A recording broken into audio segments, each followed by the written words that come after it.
Seguinte, pelas minhas contas, se ontem foi terça, hoje foi dia de quarta de Champions. E aí, preferiram ontem ou hoje, hein? Acho que hoje o jogo mais hypado, que era PSG e Barcelona, ficou devendo. Mas, dentro desse ficar devendo, de longe é um contexto pra gente desconsiderar. Porque, pra mim, já troco a tela e peço pra você se inscrever, deixar seu like, compartilhar o canal do Recanto do Carlos Tavares. A gente tá aqui sempre trazendo resumões das rodadas e vídeos específicos também. Devo gravar um logo após sobre convocação de Ancelotti e calendário do futebol brasileiro para 2026 em diante. Então, já compartilha com teu amigo, tua amiga. Recanto do Carlos Tavares sempre por aqui trazendo o mundo esportivo, futebol em foco sempre, mas o mundo esportivo, né? Em época de Olimpíadas, por exemplo, quem é que não vai querer falar de esporte mais variados, tá certo? Eu que inclusive acompanho vários outros tênis, basquete NBA, Zinha tá vindo aí, outubro, chegamos, hein? Chegamos outubro, mas hoje é dia de quarta de Champions e eu começo trazendo um enfoque. A foto sempre é o enfoque do dia e pra mim, apesar do Martinelli, já vamos falar dele também, vir sendo decisivíssimo, criei essa palavra agora, mas pra Martinelli, se é possível, se é possível adicionar essa palavra diretamente para Martinelli, vem sendo o cara do Arsenal nessa Champions, mas a grande vitória fica por conta do PSG, cara. E assim de verdade. Um PSG extremamente desfalcado que fala, cheguei. Porque era um jogo contra o Barcelona que eu considerava o Barcelona muito favorito. E não só porque eu considerava, tá? Era um PSG sem o melhor jogador do mundo, eleito, Dembélé, sem Marquinhos, sem João Neves, sem Doué, sem Kvaratskhelia, e Vitinha jogou, né? Vitinha acabou jogando. Mas assim, eram desfalques de muito mais peso em termos de quantidade do que do Barcelona. Sem Rafinha, quinto melhor do mundo, na minha visão, o terceiro melhor do mundo, ou segundo. Mas beleza, né? Era uma lista bem menor e bem menos preocupante do que o PSG, além de que jogava em casa o Barcelona. Para mim, por esses desfalques, pelo contexto, eu considerava uma vitória tranquila do time catalão.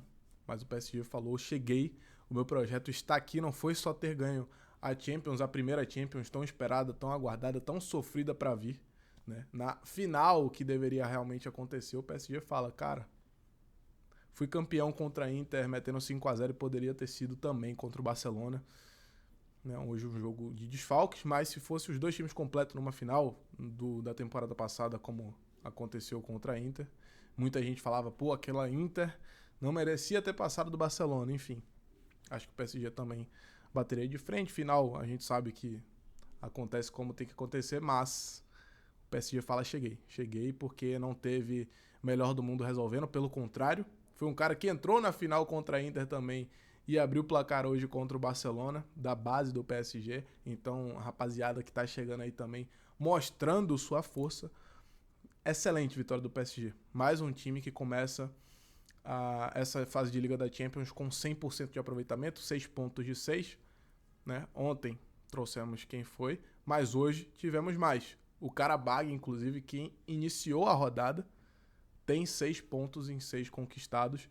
Uma vitória contra o Benfica fora de casa, lá no Estádio da Luz, em Portugal, por 3-2. E vence agora, hoje, o Copenhagen por 2-0. Né? Então, olho nesse Karabag, que pode ser aí um candidato a passar pelo menos da fase de liga.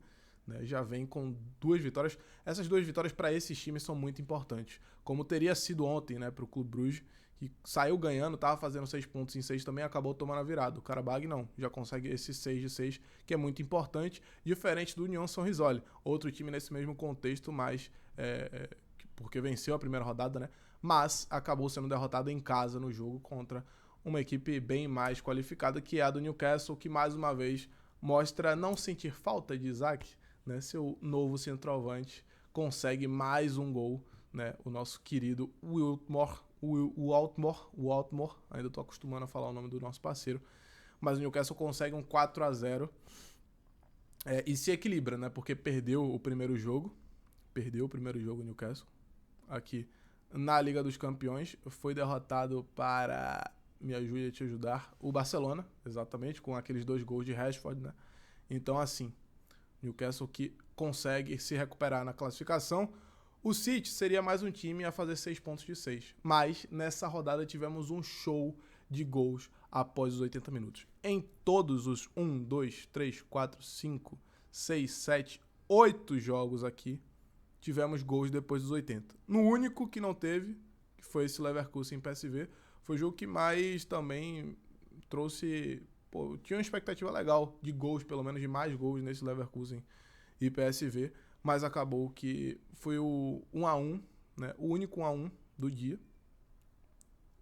e que não rolou movimentos nos minutos finais, coisa que o Mônaco conseguiu, né, o Haaland mais uma vez fazendo 2 gols, o City sai ganhando com o gol do Haaland da forma dele, que é quando a bola vem, do jeito que a bola vem, do jeito que ele tá, ele se ajeita o corpo, ele faz para a finalização, ele se arruma para a finalização. Esse é Erling Haaland. Conseguiu o primeiro gol, o Mônaco empata logo na saída de bola. No final do primeiro tempo ainda, o Haaland também. E assim, numa baita finalização lá no cantinho, sem chance alguma. Consegue o 2-1, estava se encaminhando para o final. Um pênalti que, inclusive, muito parecido com o Galatasaray e Liverpool ontem. É um lance muito parecido, mas o juiz dessa vez, no jogo do Mônaco lá, no Principiado, decide marcar a penalidade e o Eric Dier converte muito bem, desloca o Donnarumma, consegue um empate importantíssimo para o Mônaco nos minutos finais, conseguindo esse empate aí. Um clube que se espelhou na primeira rodada, no sentido do seu ataque, pelo menos, foi o Borussia. Fez 4 gols contra a Juventus, acabou que tomou 4 também, né? Aquele 4-4 Borussia e Juventus na primeira rodada. Dessa vez o Borussia mais uma vez marca 4, mas sofre apenas 1. Talvez aí uma das grandes vitórias da rodada também, o Borussia que larga agora com 4 pontos, poderiam ter sido 6, já que abriu 4-2 contra a Juventus e acabou tomando 2 gols nos minutos finais lá na primeira rodada. Mas hoje foi dia de ADM servir, né? Ele que vinha sendo um artilheiro. Guirassy, o artilheiro da Champions passada, um dos artilheiros, veio para fazer o seu primeiro gol nessa edição e o Borussia consegue essa vitória importantíssima na segunda rodada, em casa para se recuperar do banho de água fria que foi a partida contra a Juventus. O Napoli também consegue uma vitória importantíssima com uma dobradinha. Kevin De Bruyne para Højlund e Kevin De Bruyne para Højlund.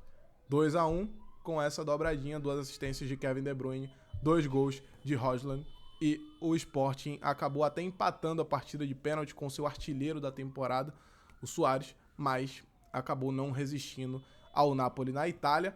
Quem vinha trazendo um resultado importante para a Itália era a Juventus, jogando contra o Villarreal lá na Espanha, consegue virar a partida, o Villarreal sai na frente, consegue virar, mas no final do jogo, mais um, esse aos 90, o Villarreal consegue um empate aí para quebrar a perna da velha senhora. Aos que não acompanham futebol, velha senhora, lhes apresento Juventus de Turim. Esse é o apelido do Juventus, que lamenta, né? Lamenta esse empate. Para o Villarreal, importantíssimo ter empatado com um time forte, já que estava perdendo no final. E aqui a gente chega no Arsenal, que era o que eu queria bastante falar, senhor Martinelli, o nome do Arsenal nessa Liga dos Campeões. Eram até os minutos finais, mais um jogo, né, que teve essa mudança no placar no final. Até os minutos finais, o senhor Martinelli era o cara de todos os gols do Arsenal. Deu assistência e marcou contra o Bilbao em Bilbao e marcou 1-0 contra o Olympiacos.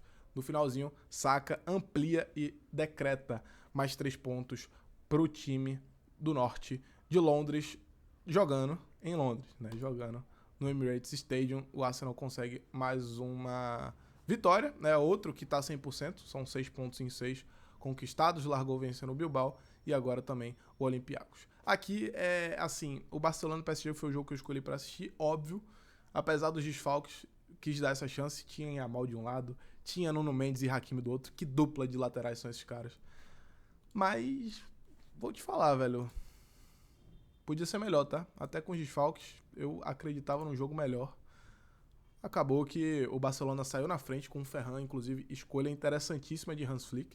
Coloca o Ferran no lugar do Lewandowski na equipe inicial e as 3 primeiras bolas de ataque do Barcelona são pro Ferran e são efetivas do Ferran.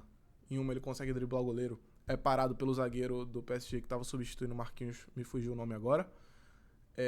Na segunda faz o gol e teve uma terceira também. Então o Ferran ele acaba ganhando, né, sendo premiado dessa forma com a titularidade e marcando o gol dele, fazendo o papel dele. Já o PSG vem para virar o jogo na segunda etapa com Gonçalo Ramos, mais um gol.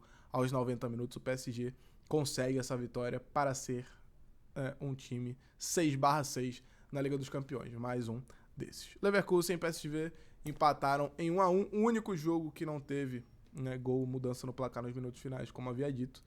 E é esse o resumo desta quarta de Liga dos Campeões, que teve o seu principal destaque, essa vitória do PSG, a qual eu imaginava que não iria acontecer. Eu estava muito descrente de que o PSG, sem Dembélé, sem Kvaratskhelia, né, só esses dois, pô, mas sem doer, enfim, rapaziada toda, mesmo assim, os caras conseguiram ir lá no Camp Nou e vencer o Barcelona, que é uma derrota que pode ser que abra os olhos, né, do próprio Barcelona e que dê mais moral também pro PSG. Pode ser bom pros dois no final das contas. Vamos ver como é que vai ser a continuidade dessa Liga dos Campeões, mas tamo junto, um abraço, se inscreva, deixa o like, compartilha, recanto do Carlos Tavares, tamo junto e fui!